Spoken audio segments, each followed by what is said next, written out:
Bienvenue dans la première partie d'une série de vidéos d'informations sur Duquesne, le leader technique mondial de l'assemblage des plastiques. Dans cette vidéo, nous aborderons certaines des différences entre le mouvement asservi électrique et le mouvement pneumatique vis-à-vis du processus d'assemblage par ultrasons des matériaux thermoplastiques. Comme vous le savez sans doute déjà, le processus d'assemblage par ultrasons est une méthode bien établie, propre et rapide pour assembler les matériaux plastiques sans avoir recours aux adhésifs.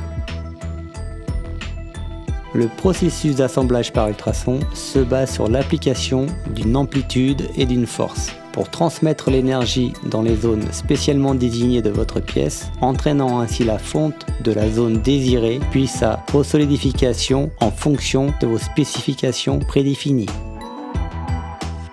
Lors de l'utilisation d'un moteur asservi Duquesne IQ pour entraîner le mouvement, tous les aspects du processus de soudage sont contrôlés de manière précise.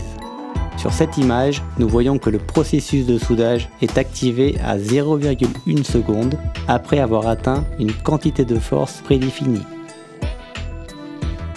En quelques millisecondes, le matériau commence à fondre et cette fonte est détectée par notre cellule de chargement de précision.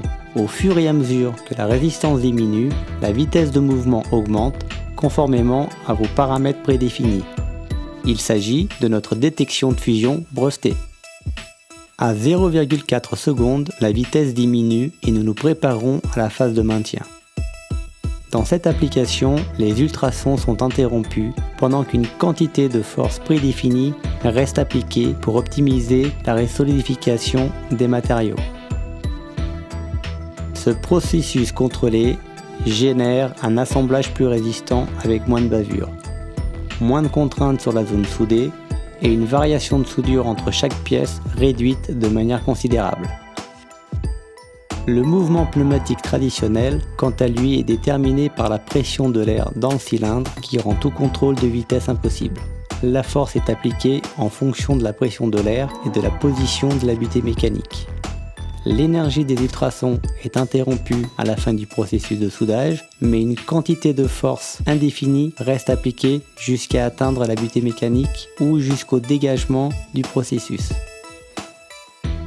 Ce processus génère davantage de contraintes sur le joint de soudure, davantage de bavure et une résistance moindre. La variation d'une pièce à l'autre augmente en raison de la nature aléatoire de la force appliquée.